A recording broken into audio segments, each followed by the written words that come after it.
The Baldwin County Public School System, considered one of the finest educational environments in the entire state of Alabama, has a history beginning in the latter part of the 18th century, when, as records indicate, Alabama's first public schoolhouse was built in the North Baldwin County community of Tensaw in 1799. And at that time, nearly 10 years prior to Baldwin being organized as a county, the area remained geographically expanse. Agriculture served as king, and family farms dotted every section of the county. And in this era of extremely limited highway systems, individual communities built their own respective public schoolhouses, with the Board of Education supplying teachers to provide instruction. In the early part of the 20th century, the Baldwin County Public School System boasted over 80 separate school districts, each with their own individual public schoolhouse. And as time progressed, marked with improvements in transportation and engineering, numerous school districts were consolidated into nearby areas, leaving us today with very few of the original and historic public schoolhouses which distinguished Baldwin County, beginning in 1799, as the birthplace of Alabama's first public schoolhouse. This documentary, commissioned by the Honorable County Commissioners of Baldwin County and honorable members of the Baldwin County Board of Education, seeks to illuminate these few remaining and historic original public schoolhouses in an effort to pay tribute to one of the finest public school systems in Alabama.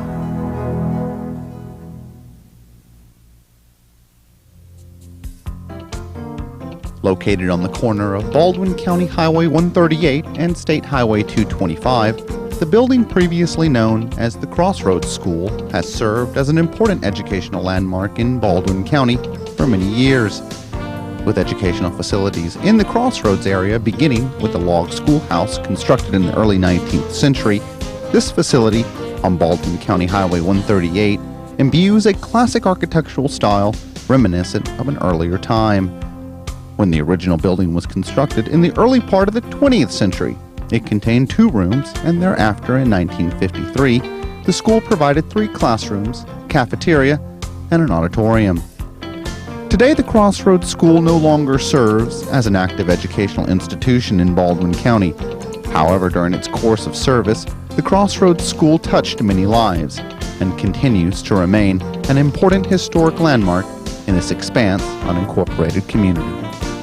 The first time I ever saw a Crossroads School was when I was about 6 years old. And my father was logging down in the Blakely community. And we had to pass by that beautiful white building. I remember seeing that beautiful white building. And in my mind, that community became the community of the White House. But it wasn't, it was Crossroads, and there was another community 5 miles away that was really White House Forks. But I was always confused in my mind about the two. And when I came to the central office to be in charge of school buildings, we had a lot of employees from those 2 buildings, and I learned that it was indeed a faux pas if you mixed up the names of those 2. And I did mix up the names of Crossroads and White House because of that beautiful white building that sat on the edge. And it took some years for my employees to forgive me for making that faux pas. The people in White House Forks and Crossroads were fiercely competitive about all matters, baseball teams or schools or anything else. And when one school got something, you better furnish it for the other school, or you would be in trouble. But even today, I'm confessing this, and hope nobody from those communities hears me say that even today I sometimes confuse the names of those 2 communities because of that beautiful white building that sat there. I think it was built right at 1920.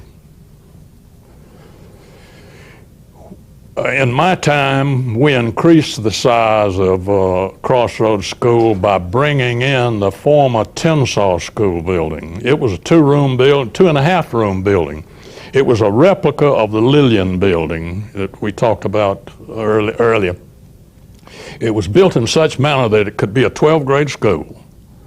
And that little half room could be a home economics department.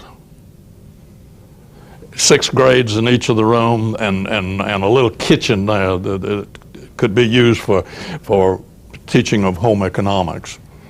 And then, of course, it was also used for the home economics, the county home economics department, who went around to teach adults in those communities how to can vegetables and all that sort of good thing. How we got that building to Crossroads makes a good story. It had to come. The Tenshaw building was on the Highway 59, which led to Bay Minette to Crossroads. That was the shortest route. But Majors Creek Bridge was too narrow to accept that building. We could not turn immediately south. We had to turn north and go through the community of Blackshire, which was several miles away, then another 12 miles across to Lottie, and from Lottie we made our way to Padita, crossed the railroad tracks at Padita, passed in front of the Padita School with that building, came down, turned right on Highway 31, turned left on Phillipsville Road, came down that one until we hit the road that goes to Bell Fountain, I forget the number, and then I don't even remember how we got through the dirt roads from that point to the beginning of the Hurricane Road on Highway 59 south of Bay Minette, but we did. And at that point we encountered our first traffic light, which had to be removed to let us get the building through. Now we had taken our own maintenance crews to Tenshaw to prepare the building for removal, and the old roof was unusable and it had to have a new roof. So we simply removed the old sheathing and discarded it, took the rafters down and laid the rafters on top of the classroom and covered the whole business with visqueen, which is a plastic sheet to keep it from getting wet, because we knew we would encounter rain before we could get the roof back up. So the roof was down flat. And with that, we were able to negotiate all of the obstacles until we got to the Hurricane Road. And when we got there, we were almost home to Crossroads. But it was a circuitous route, and it took 2 days to make that passage down there. Then we quickly threw all of our maintenance crews out to throw those rafters back up. And this time we used plywood for sheathing and tar paper over that quickly. Then you had some time to get the shingles on before the rains came. But we managed it, and that was one building we managed to move without getting wet. And it has served that community well in several different capacities. We were able to use one room of that building for a cafeteria, one room for a kindergarten, and release another room in the main building. And the little extra half room came in useful and when we made it into a cafeteria later.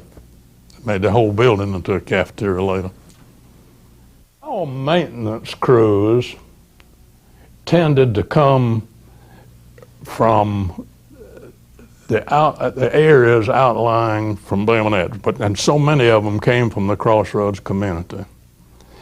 Now the reason for that was that we paid such a low salary that we could not attract anyone in the field of maintenance anywhere south of, say, Stapleton.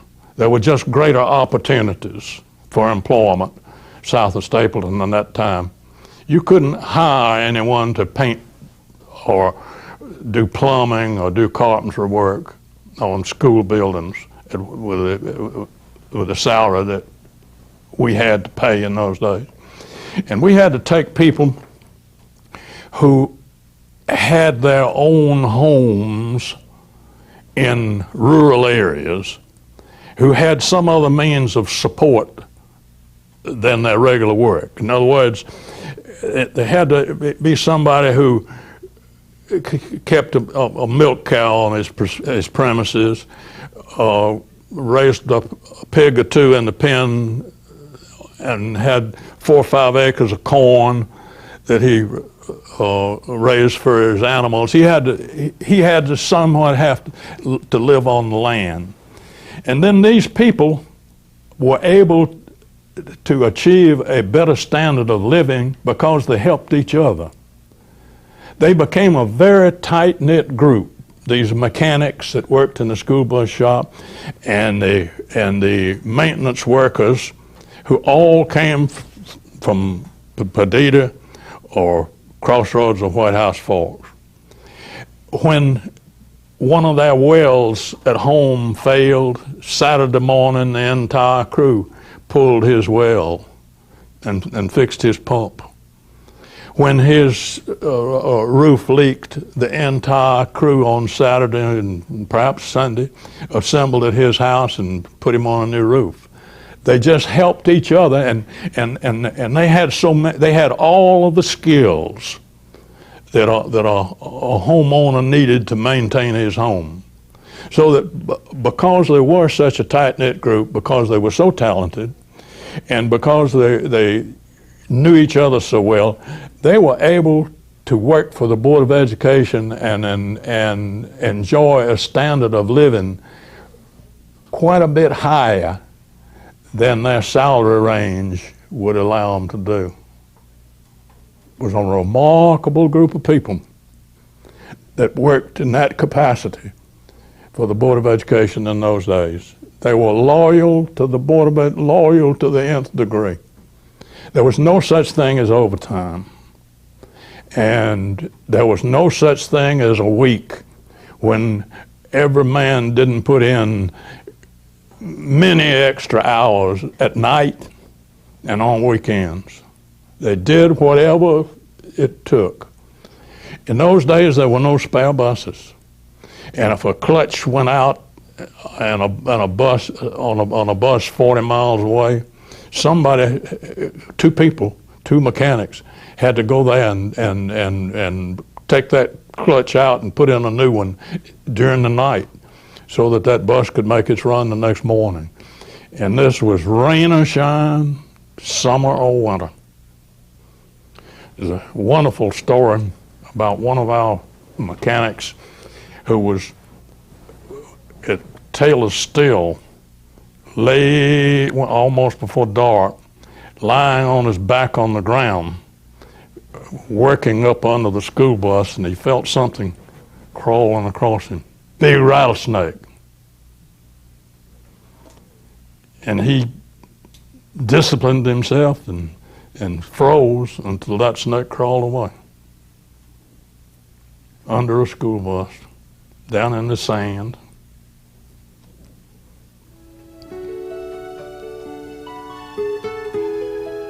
And I reminisce about this at this particular point because so many of these people lived in the Crossroads and White House Forks area. Remembering my days here at Crossroads, I remember how the parents were so willing to help, and at that time we had no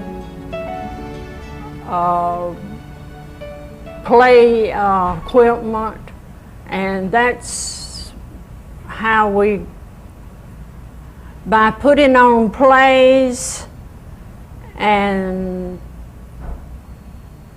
that's how we got our money to get play equipment. And the children loved their softball, and the teacher played with them. I played with them. It started off in those days, we had I call it now, really enjoyed school. We had the Bible reading and the patriotic songs and flag pledge, and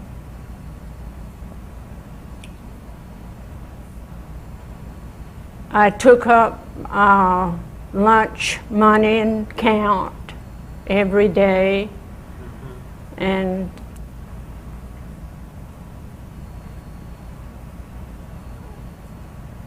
lunches were only 10 cents. All subjects to 2 grades. A busy day every day. Anything from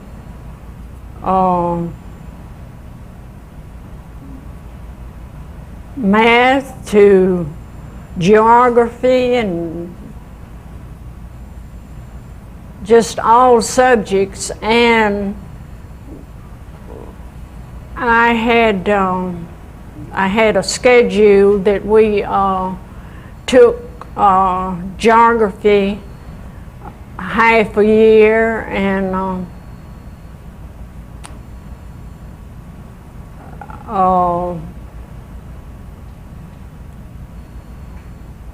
forgot the other that we had a half a year, so we would get it all in. I first came here in 1947 and just went into a normal teaching day, and we had to teach PE, all subjects that we had to teach. We had 4 classrooms and 3 teachers, and each of us had 2 grades. The auditorium was a notorious place. When it was raining, we all met in the auditorium, and we would put on,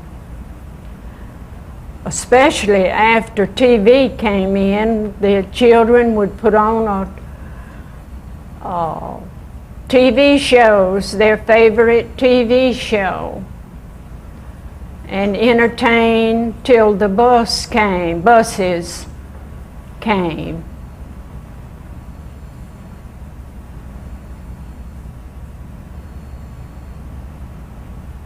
And we would sing,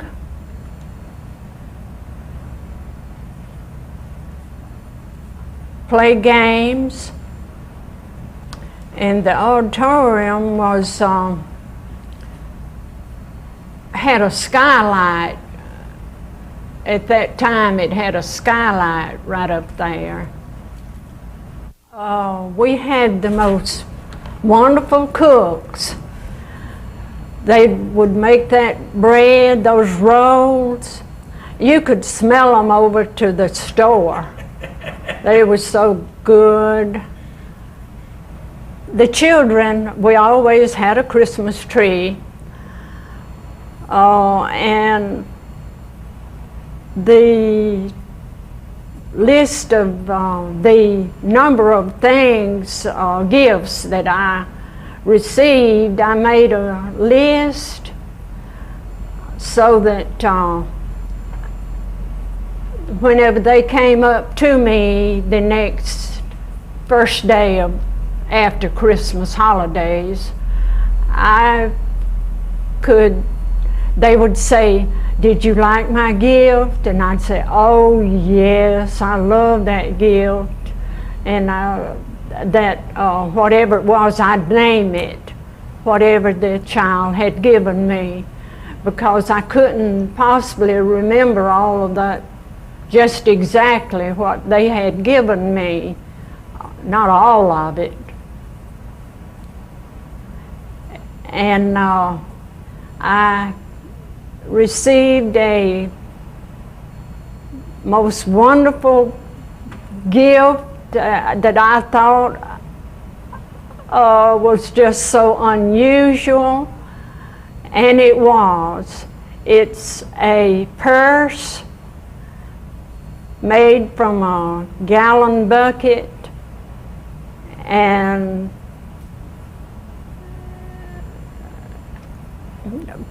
pictures on the outside, pictures from magazines, good, nice pictures.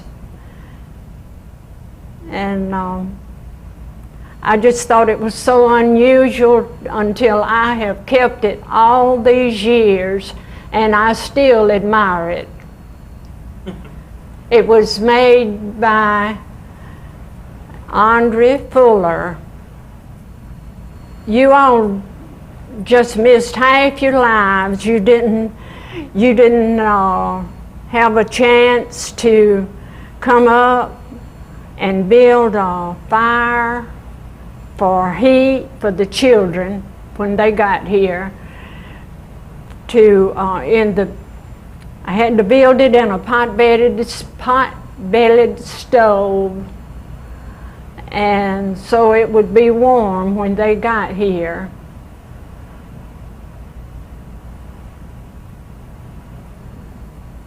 And then, after things got a little better, they got gas heaters here.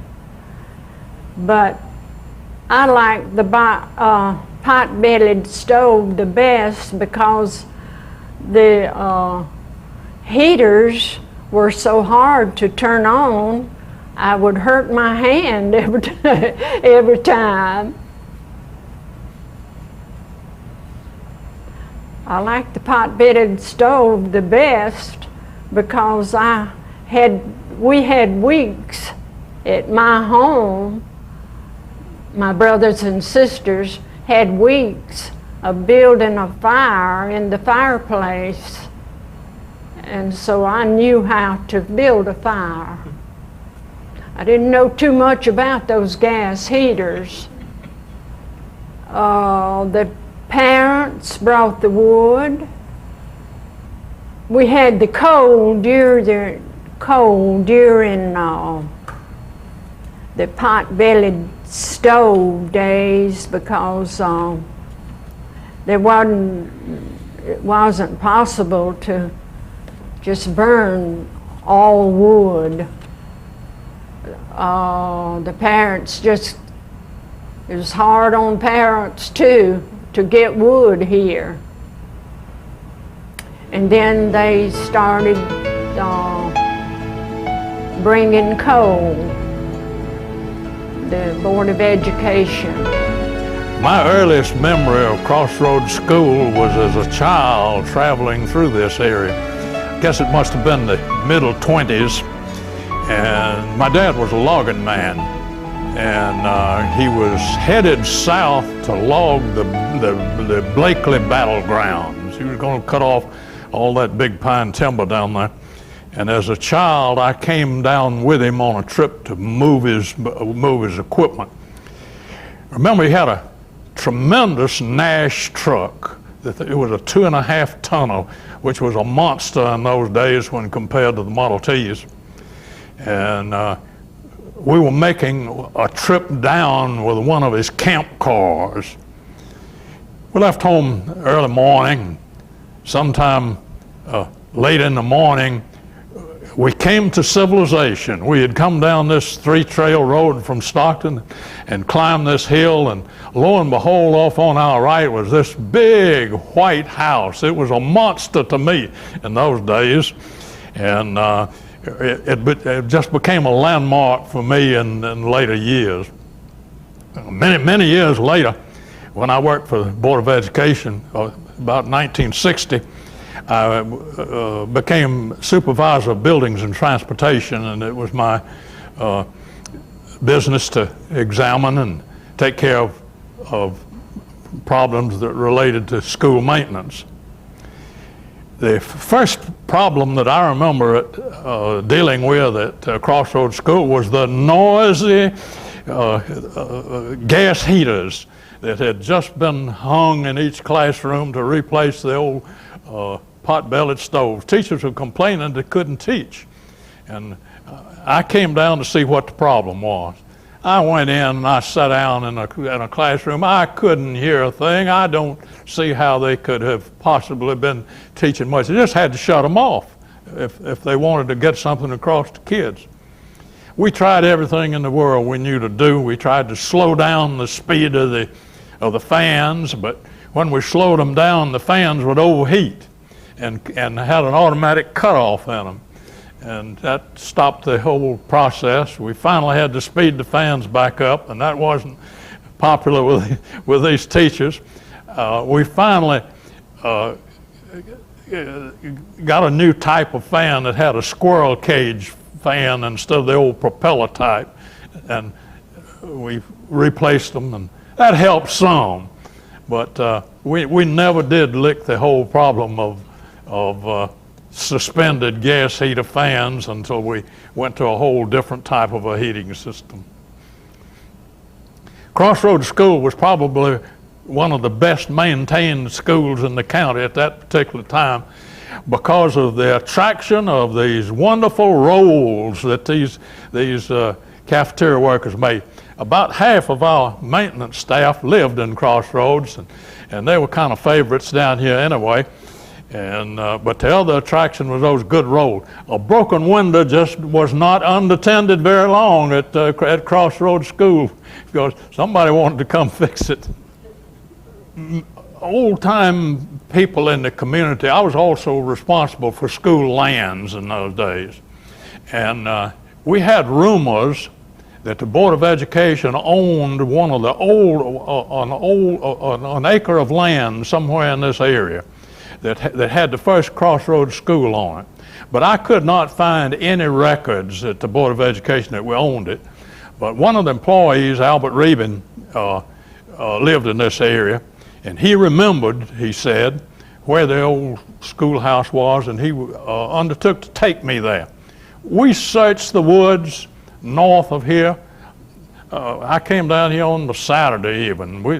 We made several trips. And he could never find, the woods had changed too much, and he could never find this spot where he thought that the old school existed. I personally don't believe that the Board of Education ever owned any property anywhere other than here. I think there may have been others. I know there were other buildings that were used as schools, and probably with teachers that were supplied by the county. But I think there were private buildings that were staffed by them. It was a kind of an elusive search. We never found the area where the old school was supposed to exist. Where I'm sitting right now was the auditorium, and I'm sitting in a little passageway that went around behind the stage. This area to my left was a small stage, and there was another little room behind it. The classroom immediately to my right was being used as a cafeteria kitchen. They did not have any area where the children could eat. They had to take the food from the kitchen and eat at their desks around this area. We tried to remedy that later on in the 80s. The state legislature had been giving us much better pupil teacher ratios. We had more teachers per pupil, and they didn't give us any money to build rooms for those. And then we came in with the new kindergarten program. No money to build rooms for them. And out of desperation, we began to gather up all of the old school buildings that had been abandoned over there and moving them to new sites, renovating them for classroom use. And we decided to move the Tensaw building, which was a two and a half room building, by the way. The little half room was a kind of a home economics room.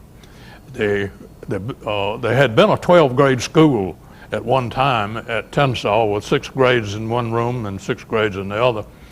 And they had a little home economics program that was taught by the county agent.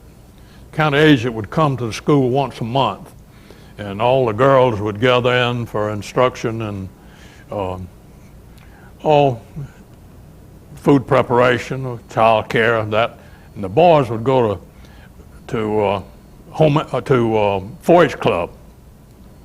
Well, we decided to move that building here to Crossroads and use the 2 rooms for an eating and a kitchen area, and the little home economic room became the new kitchen. The teachers were so nice and receptive, and when somebody walked in, they immediately stopped, and what impressed me about this school, they introduced you to they introduced the children they introduced you to the children. They turned to their children first and said, "Children, this is so and so who does such and such. This is your superintendent of education." Their emphasis was on the children here.